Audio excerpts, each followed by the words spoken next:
दोस्तों, Adolf Hitler एक ऐसी कंट्रोवर्शियल पर्सनैलिटी थी जिसकी बाकियात के बारे में या उनकी बीवी एवा ब्राउन के बारे में भी आज तक ये पता नहीं चल सका कि वो मरने के बाद कहाँ गई। हिटलर ज़हनी तौर पर ये शायद मान चुका था कि अब उसकी शिकस्त करीब है। उसने अपने इस खदशे का इजहार अपने एक सिपाही से भी किया और उससे कहा कि मैं किसी भी हालत में बर्लिन छोड़कर नहीं जाऊंगा। ब्लॉन्डी का सफर तो खत्म हुआ, लेकिन हिटलर के प्यार की कहानी और हिटलर की जिंदगी अभी जारी है। 28 अप्रैल 1945 को हिटलर ने सब साथियों को बताया कि वो इन हालात में भी एवा ब्राउन से शादी करना चाहती हैं और फौरन करना चाहती हैं। रॉबर्ट पेन लिखते हैं, सवाल उठा कि शादी कौन करेगा। उनकी पहली शादी किनी वाटर वैगनर ने उनकी शादी करवाई थी। मुश्किल ये थी कि उन्हें ढूंढा कैसे जाए। आखिरकार उनके आखिरी पते पर सिपाही को भेजा गया। शाम को बड़ी मुश्किल से उन्हें बंकर में हिटलर के पास लाया गया, लेकिन वो अपने साथ शादी का सर्टिफिकेट लाना भूल चुके थे। इसलिए दोबारा उन्हें अपने घर जाना पड़ा। रूसियों की भयानक गोलाबारी से बचा के बड़ी मुश्किल से मुख्तलिफ सड़कों से होते हुए वैगनर वापस हिटलर के पास पहुंचे। शादी की दावत की तैयारियां मुकम्मल हो चुकी थीं। एवा ब्राउन और हिटलर को बहुत बेसब्री से इस लम्हे का इंतजार था। रॉबर्ट पेन आगे लिखते हैं कि शादी के सर्टिफिकेट पर एवा ब्राउन ने अपना पहला नाम एवा ब्राउन लिखना चाहा, लेकिन फौरन ही ख्याल आया ब्राउन लिखने से पहले उन्होंने एवा हिटलर ब्राउन लिखा।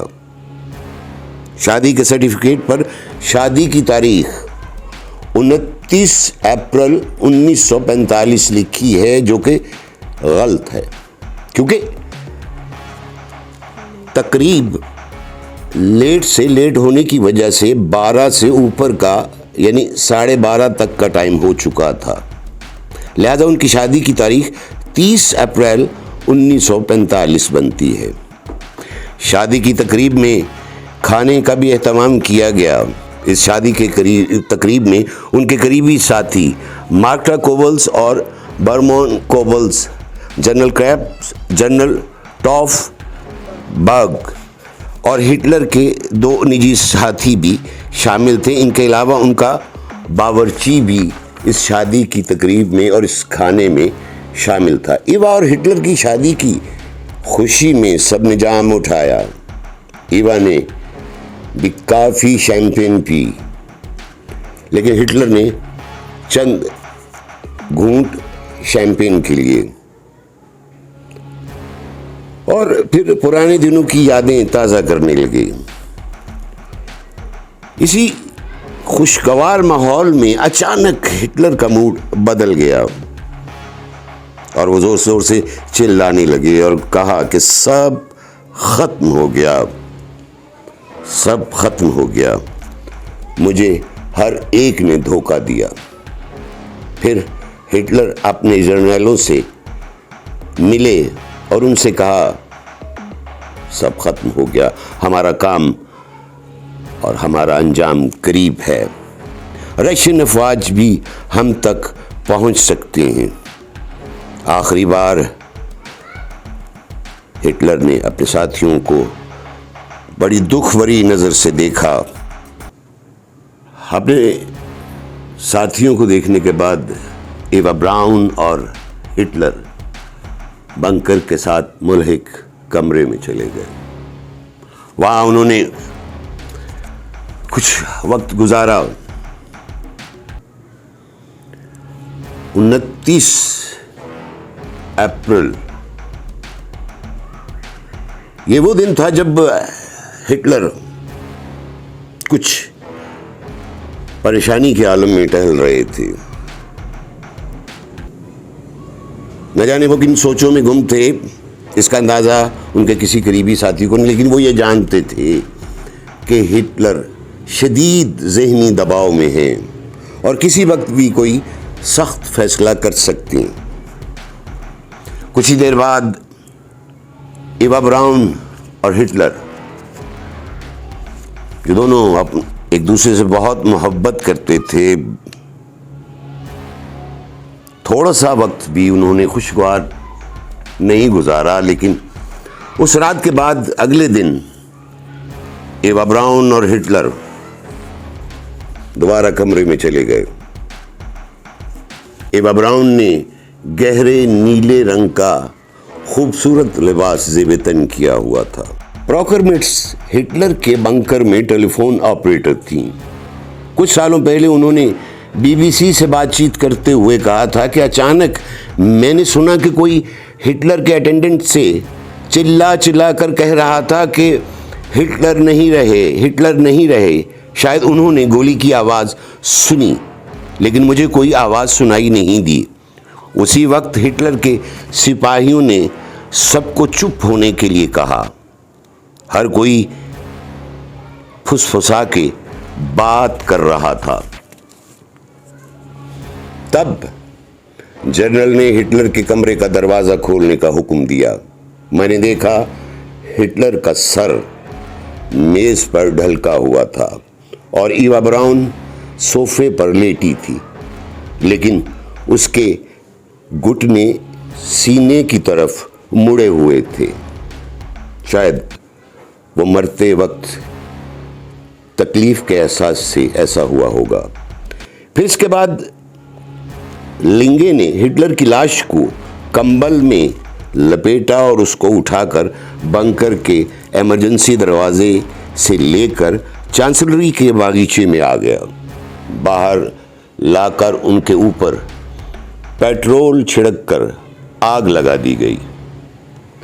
इस मंजर को हिटलर के अच्छे दिनों के सभी साथियों ने बंकर के इमरजेंसी दरवाजे से देखा। जब उनके जिस्म को आग लगाई तो सभी ने हाथ उठाकर हेल हिटलर कहा और वापस बंकर में लौट गए। उस वक्त तेज हवा चल रही थी। जब हवा की तेजी कम हुई तो हिटलर पर और उसकी बीवी एवा ब्राउन पर और पेट्रोल डाला गया। 2.5 घंटे तक शोले बुलंद होते रहे। रात 11 बजे कोइंचे ने एसएस जवानों को जले हुए बकाया जात को दफनाने का कहा। उनके बकाया जात को दफना दिया गया।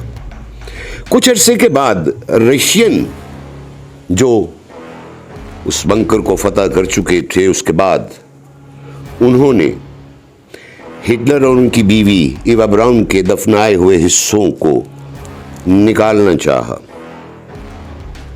खुदाई की गई, लेकिन वहां सब कुछ खत्म हो चुका था। उन्हें कुछ ना मिला। सिर्फ और सिर्फ उन्हें एक डेंटल ब्रिज जरूर मिला। तो दोस्तों, कुछ अरसे के बाद एक शख्स ने बताया 1938 में, एक जो डॉक्टर था, जो हिटलर के दांतों का डॉक्टर था शायद, उसने ये बताया कि ये डेंटल ब्रिज उसी ने बनाया है और ये तस्दीक की कि ये हिटलर का ही है। जी तो दोस्तों, ये थे वो तारीखी हकायक जिनसे आज मैंने पर्दा हटाने की कोशिश की। और भी इस पे बहुत कुछ लिखा गया, बहुत सी किताबें हैं जिनमें उनकी ज़िंदगी के मुख्तलिफ पहलुओं पर रोशनी डाली गई है। उन पर भी बात करेंगे। इसके साथ मुझे इजाज़त दीजिए। लेकिन मेरे चैनल जाहिद कुरैशी टीवी को सब्सक्राइब, लाइक और शेयर ज़रूर कीजिएगा। अंटिल नेक्स्ट वीडियो, अल्लाह हाफिज़।